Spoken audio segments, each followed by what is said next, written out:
Laqad kana lakum fi Rasulillahi uswatun hasanah wa dzakarullaha katsiran.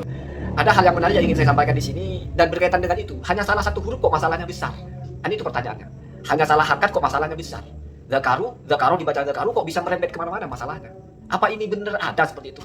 Saya akan coba carikan referensi ilmiahnya. Jadi ada dalam beberapa kitab ya, yang saya baca. Salah satunya adalah asar dari Sayyidina Ali. Ta'alamu an-nahwa, belajarlah kalian ilmu nahwu. Ya, jadi memang penting, tetapi kalau untuk kelas-kelas ustadz-ustadz ikro atau ustadz-ustadz kajian yang hanya ingin menjelaskan hal-hal sederhana, ya nggak penting juga, walaupun nggak terlalu menguasai. Toh ya ngajari cara sholat, ceramah istri menghormati suami, atau ya rajin sholat, atau ya hindari melakukan maksiat. Ya ayo kita semangat hidupkan Islam, ya nggak apa-apa nggak menguasai nahwu. Cuman tahu diri, jangan sok-sok bawa kitab-kitab para ulama. Nanti ulama geli, saya nulis nggak begitu, kamu baca begitu sih, goblok. Assalamualaikum warahmatullahi wabarakatuh. Bismillahirrahmanirrahim. Allahumma sholli ala sayyidina Muhammadin wa ala alihi wa sahbihi ajma'in, amma ba'du. Jalanallahu wa iyyakum min ahlil khair wa sa'ada fid din wa dunya wal akhirah. Semoga kita Allah jadikan orang-orang yang berbahagia di dunia, beruntung di akhirat. Amin Allahumma amin. Wabil khusus Pak Endang, sudah lama saya tidak bicara tentang Pak Endang. Tetapi kali ini saya tidak mau bicara Pak Endangnya, tapi bicara tentang Gus Afandinya yang di channel baru, di konten baru beliau mengkritik tentang apa itu bacaan Pak Endang, di mana dari bacaan itu bisa murtad. Ketika Pak Endang membaca, kalau tidak salah ya, wa dzakarullah. Jadi seolah-olah dzakarun itu artinya adalah apa yang bahasa kita alat kelamin laki-laki lah ya. Kalau saya enggak, saya anggap selama membacanya Allah berarti kan wa dzakarullah itu mereka mengingat Allah. Jadi dzakaro itu kalau dzakaru ya karena ada waw jama berarti masih ya bisalah diihtimalkan bukan zakar Allah tetapi mereka mengingat kepada Allah. Petunjuknya adalah Allahnya di situ sebagai maf'ul bi, zakarullah. Tetapi kalau ditarik kepada merubah huruf, ya tidak boleh merubah Al-Qur'an tanpa ada riwayat. Tidak akan pernah ada kalimat wa zakarullah di ayat itu ya. Kalau di tempat lain ada, tapi di ayat itu mesti bacanya wa zakarullah, bukan wa zakaru. Itu berarti kamu merubah ya. Atau itu sudah berdusta tentang Al-Quran. Al-Quran tidak pernah begitu, kamu baca begitu. Tetapi toh ini tidak terlalu penting, ini sudah semua orang paham ya.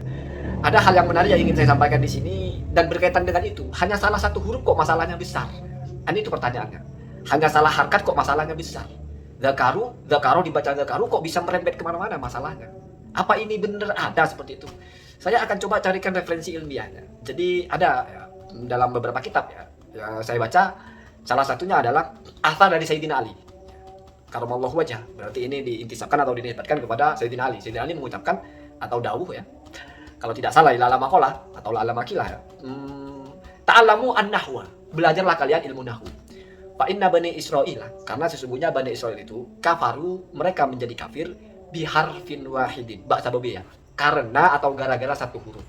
Karena fil injili al-karimi, di mana huruf itu ada di dalam kitab Injil, masturon ialah tertulis. Jadi bukan satu ayat tapi satu huruf ya. Jadi kamu jangan bingung kok karena fil injili masturon. Seharusnya kan mastur itu kalau kalimatnya karena fil injil masturun kan seharusnya mastur itu isinya karena masturun fil injil enggak. Karena isinya karena itu huwa kembali kepada huruf ya. Harfan wahidan itu kana. Jadi ini sebagai sifatnya ya. Karena yang ada huruf itu di dalam kitab Injil masturon tertulis begitu ya. Kemudian apa itu tulisannya? Wahwa, dan yang tertulis dalam kitab Injil Al-Karim itu ya. Jadi Sayyidina Ali menyebut Injil Al-Karim. Jadi memang kitab Injil itu kitabullah, tapi bukan Injil yang itu, begitu ya. Injil lah pokoknya ya. Apa tulisannya itu? Saya ingat ana walaktu Isa. Jadi tulisannya itu ana ya, saya walaktu ya. Walaktu ini berapa huruf? Satu waw. Kemudian lam, kemudian dal.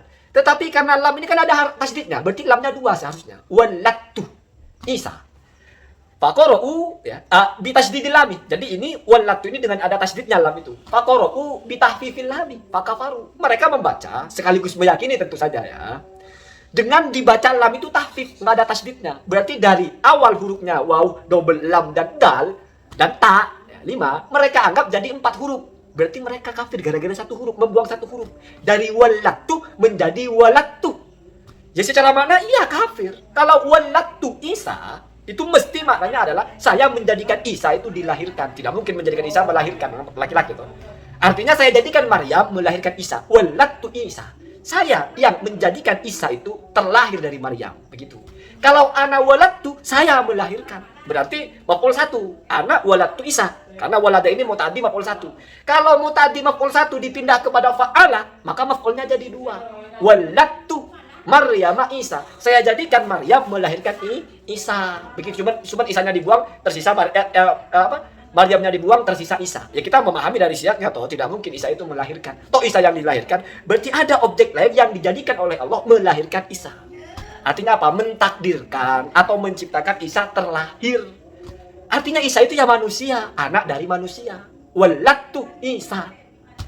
Tapi mereka membacanya waladtu, ya jadinya aku yang melahirkan Isa. Berarti hanya ada 2 komponen. Ada pelaku, yaitu aku. Ada kata kerja melahirkan, ada objek, yaitu anak. Akhirnya mereka meyakini Isa anak Tuhan karena ada bacaan di situ. Tetapi wallahu alam, saya tidak temukan dalam Injil di mana ada begitu. Mungkin Sayyidina Ali atau wallahu alam, ini kan hanya bukan masalah hukum ya. Kamu jangan tanya ke saya mana sanadnya ya. Yang penting ada kitabnya. Kemudian ada lagi yang menarik tentang nahu ini. Misalnya kamu akan nikah, ya itu nahu sorot digabung lah. Ya. Artinya ilmu memahami bahasa. Gitu. Misalnya kamu menikahkan orang, mesti kan penghulu itu angkah tukah. Kenapa angkah? Kenapa enggak nakah tukah? Kan bahasa nikah itu kan nakah. Bahasa dasarnya kan non kaf ha, 3 huruf. Kenapa dijadi angkah tuh? Ya itu tadi, biar jadi maf'ulnya 2. Kalau nakah tukah, ini jadi gay. Aku menikahimu. Ya. Jadi begitu. Nakah tukah. Artinya bukan aku menikahkan kamu, tapi aku menikah denganmu. Itu masalah kan? Penghulu keren gitu kok. Atau kadang-kadang ya bapaknya kan, kadang-kadang ya kiai kok malah jadi gay kan. Nakah tukah. Aku menikah denganmu ya. Makanya di situ sifatnya adalah angkah tukah. Aku nikahkan engkau. Begitu. Jadi penting nahu itu penting. Bahkan kata Ibnu Taimiyah itu kalau tidak salah ya potongannya begitu.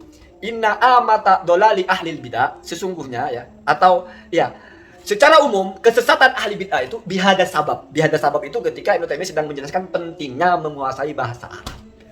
La yufhamul Qur'an wal hadisu illa bifahmil lugh al arabiyyah. Artinya sudah sejak dulu nahwu itu penting. Ada satu riwayat dari Al-Asma'i kalau tidak salah ya, ucapan beliau itu resiko orang bicara ilmu tidak paham nahwu itu adalah paling tidak bisa masuk kepada sabda Nabi man kadzaba alayya muta'ammidan. Kenapa? Karena bisa jadi dia nanti baca hadis salah. Tidak sesuai nahwu. Nabi menyabdakan inna sholata. Dia baca qolan nabiyyu inna sholati. Kan bohong atas nama Nabi. Itu ya. Itu. Apalagi kalau Al-Quran. Misalnya Yasin wal Qur'anil Hakim. Kamu baca Yasin wal Qur'anal Hakim. Ya kamu bohong. Kan? Bohong. Kenapa? Karena dulu sahabat mendengar bacaan dari Nabi. Nggak ada yang wal Qur'an. Berarti kamu bohong atas nama Quran. Quran diajarkan oleh Nabi kepada sahabat, kamu juga bohong atas nama sahabat. Seolah-olah sahabat mengajarkan baca Al-Qurannya wal Qur'anal Hakim. Ya, jadi memang penting. Tetapi kalau untuk kelas-kelas ustadz ikro atau ustadz kajian yang hanya ingin menjelaskan hal-hal sederhana, ya nggak penting juga. Walaupun nggak terlalu menguasai. Toh ya ngajari cara sholat, ceramah istri menghormati suami, atau ya rajin sholat, atau ya hindari melakukan maksiat, ya ayo kita semangat hidupkan Islam, ya nggak apa-apa nggak menguasai nahwu, cuman tahu diri, jangan sok-sok bawa kitab-kitab para ulama, nanti ulama geli, saya nulis nggak begitu kamu baca begitu sih, goblok. Walaupun ulama tidak akan mengatakan begitu. Allahumma hadina ada sabil. Assalamualaikum warahmatullahi wabarakatuh.